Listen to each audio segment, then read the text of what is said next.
All right, so today we're going to do a deep dive into the story behind one of the most iconic brands in the world. A brand that's basically synonymous with athletic achievement. Yeah, exactly. Nike. We'll be exploring Phil Knight's memoir, Shoe Dog. Which is a really fascinating look at the early days of the company. And what's so interesting about this book is just how Knight captures that raw early stage energy of building something from nothing, you know? It's really inspiring to see how he took this idea and turned it into this global phenomenon. It's 1962. He just finished up at Stanford Business School. And he's got this crazy idea, as he calls it. But it's more than just an idea, right? Yeah, he's got this real drive, this real passion to make his mark. You can tell that he's afraid of failing, like he needs to prove himself. And that fear is a huge motivator for him throughout the book. It keeps him going, even when things get super tough. And trust me, they get really tough. Oh, for sure. So let's rewind a bit. Back to his childhood in Oregon. Where his love for running was born. You can see how those long-distance runs kind of prepped him for the marathon of building a business. He even compares starting a business to something way riskier than gambling or even alligator wrestling. Seriously. Which is a pretty crazy analogy. So what was this crazy idea that Knight just couldn't shake? It all started with a paper he wrote at Stanford. He got really interested in the idea of importing high-quality but affordable running shoes from Japan. At the time, the market was dominated by German brands. Right, like Adidas and Puma. And his classmates were like, whatever. Typical business school kids. But his professor gave him an A for the paper.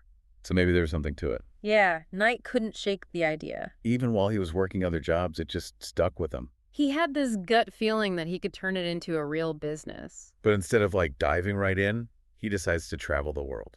That's such a Knight move, though, isn't it? What was he thinking? Well, he wasn't just backpacking for fun. Although I'm sure he had some fun along the way. He was looking for inspiration, observing how people used and viewed shoes in different cultures. It's like he was piecing together a global puzzle one shoe at a time. Exactly. He even climbed Mount Fuji. Wow, talk about a side quest. All these experiences shaped his crazy idea, gave him a deeper understanding of what he was trying to do. And then boom, he lands in Japan. This is where it all starts to come together. He walks into the offices of Onitsuka Tiger, the company that would become his first partner. Imagine that a young guy from Oregon pitching to these seasoned Japanese executives. Especially just a few years after World War II. Talk about a high-pressure situation. You can totally feel that historical baggage. And to his surprise, they're actually interested. Knight's passion and his detailed plan won them over. They agree to a partnership. And he has to wire his dad for $50 to buy samples. Talk about bootstrapping. So he's got the shoes, he's got a partner. What's next? Enter Bill Bowerman. His former track coach at the University of Oregon. Wait, the Bill Bowerman? The one and only. The guy was obsessed with shoe design, right? Oh, yeah. He was constantly tinkering, trying to make shoes better and faster. So Knight brings him on board. They launched Blue Ribbon Sports, which would eventually become Nike. It was a match made in heaven. Knight, the business mind, Bowerman, the innovator. And don't forget that iconic waffle sole. That came from Bowerman messing around in his kitchen with his wife's waffle iron. True story. So Blue Ribbon is born. But those early days were tough. Financing issues, import-export regulations. Knight was even working as an accountant just to make ends meet. Wow, he was juggling a lot. And then their relationship with Onitsuka takes a turn. Things get messy. Onitsuka starts to see how successful Blue Ribbon is becoming, and they basically try to cut them out of the deal. They wanted to take over everything that Knight and Bowerman had built. It was a huge betrayal. This is where the seeds of Nike are planted. Facing this betrayal, Knight realizes he has to go his own way. It's a make-or-break moment. And it's just the beginning of his incredible journey. And one thing that really stands out is how Knight emphasizes the people who are with him. He makes it very clear that he couldn't have built Nike alone. There's Jeff Johnson, Bob Whittle. And Penny Parks, his future wife. It was more like a family than a company. All bound by this shared belief in this crazy idea. They called their brainstorming sessions butt-face meetings. Which sounds kind of crazy. But it was this mix of intense debate and camaraderie. They could argue and fight, but they were all united in this passion for what they were doing. It's a great example of the power of teamwork. You need people who share your vision and aren't afraid to challenge you. So they're on their own now. Facing a world of challenges. This is where the real battle begins.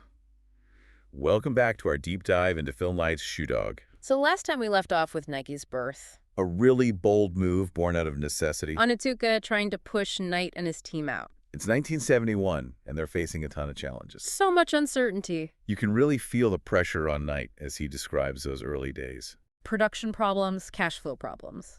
That looming legal battle with Onitsuka. It was intense. So what were some of those production challenges they faced? Well, they were super reliant on factories in Japan. Okay. And the quality control was, let's just say, inconsistent. Inconsistent. How? The shipments would arrive late.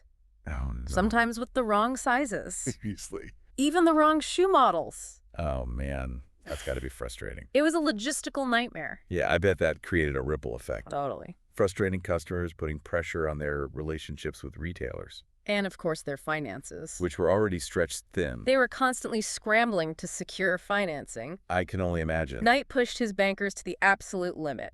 Did he ever come close to losing it all? There was one point where he had to borrow money from his own employees, Wow. including Bob Woodell, who was already dealing with huge medical bills for his son. That's incredible that they managed to stay afloat during that time. I think it speaks to their dedication. Their belief in what they were building. Knight's tenacity, for sure. And all this while they're still battling Onitsuka in court. Yeah, talk about stressful. Well, that's been a huge distraction. Knight had to relive some of his decisions. Like what? Well, he hired a spy to gather intel on Onitsuka A spy? and even took a confidential folder from one of their executives. Serious? It wasn't always pretty, I guess you got to do what you got to do sometimes. but they were determined to protect what they had created. And ultimately, they won right. The court ruled in their favor. That must have been a huge weight off their shoulders. Oh, it was a big victory, not just financially, but symbolically. Right, it solidified their independence. They were here to stay. This is also when Knight brings in Rob Strasser, right? Yep. The young lawyer. He became a key player at Nike. Strasser was a force. I've heard stories. He was crucial in that win against Onitsuka. And then went on to shape Nike's future. Absolutely. So, legal wins secured, Yeah. but they're still dealing with those production and financial hurdles. Right. How do they turn things around? Yeah, what's the next step? Partnering with Nisho Iwai, Who are they? a Japanese trading company. Okay. This gave them access to better factories. So more reliable production. Essential for growth. I could see how that partnership would stabilize things. It did. It also provided some much-needed financial backing Okay. and helped them navigate the tricky world of international trade. But even with this new partnership, Knight was still pushing things to the limit, right? Oh, yeah. Operating on what he called the float. What's that? Basically juggling finances to keep everything moving forward. Sounds risky. It was, but it allowed them to maintain their momentum. And start making a real impact in the world of sports. This is when Nike starts to stand out. Not just for its products, but also for its marketing. And those athlete endorsements? They had a knack for finding athletes who embodied their rebellious spirit. Totally. They'd already signed Steve Prefontaine, The running icon. who defied conventions. But they also started working with other rising stars. Like who? Tennis player Jimmy Connors Oh, yeah? and the rebellious Romanian player Ili Nastis. They weren't afraid to embrace athletes who were a bit different, Exact. challenge the status quo. It fit perfectly with Nike's image. A brand for those who dared to be different. Those who wanted to push boundaries. They were looking for athletes who embodied that just do it spirit. Even before it became their iconic slogan. Speaking of pushing boundaries, let's talk about some of those innovative products. What stands out to you? Well, besides the waffle sole, Of course. there was the Cortez. One of their most popular running shoes. It was everywhere. A game changer, for sure. And they weren't afraid to experiment and take risks, even if it meant setbacks. Like what? The Tailwind. Yes. It was marketed as this revolutionary design, It generated a ton of buzz, but it had some flaws. leading to a recall. That could have been a PR disaster. It could have, but they handled it well. They were transparent about the issue, owned their mistake, and focused on making things right. That approach probably strengthened people's trust in the brand, It showed that they were committed to innovation. even if it meant making mistakes along the way. It's that fail fast mentality. Learn from setbacks and keep improving.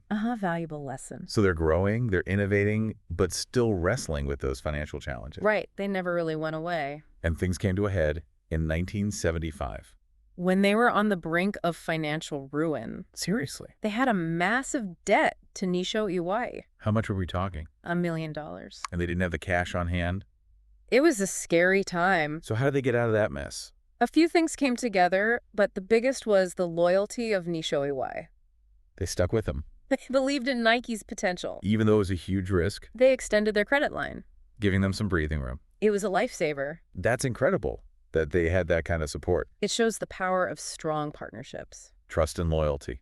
Essential in tough times. So they weathered that storm, but I bet the pressure was still on. To grow, to keep pushing forward. Is this when Knight starts thinking about taking Nike public? He realizes that they need a big influx of capital, To compete globally. and going public could provide that. But he wasn't super keen on the idea, right? He valued independence and control, I can imagine it was a tough decision. but he knew it was necessary. So they decided to move forward with the IPO. And embark on a whirlwind roadshow, What was that like? traveling across the country, pitching to investors. Grueling, I bet. They're also exciting. Any good stories from the roadshow? Knight shares some hilarious anecdotes in the book. Like what? At one point, his CFO, Del Hayes, had a few too many cocktails Oh no. before a presentation. That sounds bad. He told the bankers that the entire Nike team was chronically unemployable. You're kidding. True story. Classic. It's a good example of the humor they had. Even in high-pressure situations? They didn't take themselves too seriously. So the roadshow was a success. They set an IPO price. Everything seemed to be falling into place. But then another curveball. The U.S. government hits them with a massive bill. For what? Back taxes. How much? $25 million. Oh my God. What happened? It was all thanks to this thing called the American selling price, What's that? an old trade law that basically inflated the value of imported goods. So it made them less competitive. It turns out Nike's American rivals had been lobbying the government To impose this law. as a way to stifle Nike's growth. That's messed up. Classic David versus Goliath. How did Knight respond? He wasn't backing down. Not a chance. He saw this as another battle to fight. He rallied his team, right? He enlisted the help of Senator Mark Hatfield from Oregon Okay. and launched a campaign to challenge the American selling price. It's amazing how many obstacles Knight faced. It seemed like every time they took a step forward, something tried to knock them back. But he never gave up. That's the key takeaway here, I think. Persevere. Even in the face of adversity, you can find the strength to keep fighting. So they're battling the government, dealing with the pressures of going public. And on top of all that, Knight's still dealing with personal challenges. Right. He's very open about the toll his ambition took on his family. It's a reminder that success often comes at a price. Finding balance is a lifelong journey.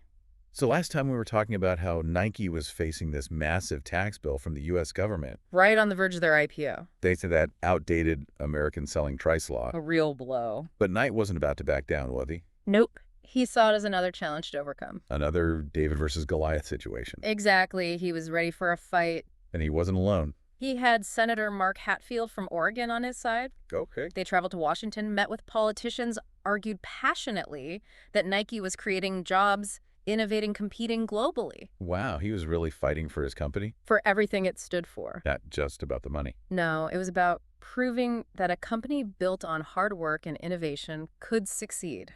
Against all odds. Exactly. And all this while preparing for the IPO and managing a rapidly growing business. Yeah, he was constantly on the move. Must have been exhausting. He was going from meetings with lawyers and politicians to brainstorming sessions with his team. About new shoe designs, marketing strategies. The guy was a machine. And he was still dealing with personal challenges too, right? He was very open about the strain his ambition put on his family, Miss those moments with his sons. the challenges in his marriage. It's a reminder that success isn't always easy.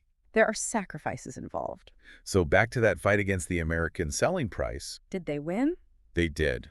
After a long, hard-fought campaign, the government finally dropped the charges. Wow, what a relief. It cleared the way for their IPO. A validation of all their efforts. Absolutely, but it also left a lingering sense of frustration. Yeah, they shouldn't have had to go through that. It showed how far some companies would go to crush the competition. It's a reminder that the business world can be tough. Even when you're doing everything right. You might face obstacles that seem unfair. But Knight's story is a reminder to persevere. To believe in your vision? You can overcome anything. So the IPO finally happens. December 1980. What was the outcome? A huge success. How much did they raise? $35 million. Wow, that gave them the fuel to really expand. Solidified their position as a global player. It's amazing how far they came from selling shoes out of the back of a car. It's a true Cinderella story. Vision, hard work, taking risks. And building a great team. Knight always emphasizes the importance of the people around him Those butt faces. who helped him build Nike. It was a collective effort. The power of shared passion and collaboration. So Nike's public. They have money. What happens next? Growth expansion. Signing more athletes, Launching new products. pushing into new markets. They became the global brand we know today. But leading a global company comes with its own set of challenges, right? Of course, cultural differences, adapting marketing strategies. The pressure to stay ahead. It's a constant evolution. And Knight was still trying to balance his career with his family. Yeah, that's a recurring theme in the book. He's honest about his struggles, His regrets. the sacrifices he made. It's a reminder that success has its complexities. So as we wrap up this deep dive into Shoe Dog, what are some key takeaways? For me, it's not just a business story. It's a human story. About connection, loyalty, trust. The power of the human spirit. Finding your passion and pursuing it relentlessly. Even when it's tough, Embracing the journey. with all its ups and downs. Never giving up on your dreams. Phil Knight's story shows us that a crazy idea can change the world. If you're willing to put in the work. And surround yourself with amazing people. It's also about defining what success means to you. It's not just about money or market share. It's about the relationships we build, The lessons we learn. the impact we have. So what's your crazy idea? What have you been dreaming of? Maybe it's time to take that leap. Embrace the unknown. See where it leads. Like Phil Knight might say, just do it. You never know what incredible journey awaits. That's it for our deep dive into Shoe Dog. We hope you enjoyed it. And that you're feeling inspired. To chase your own dreams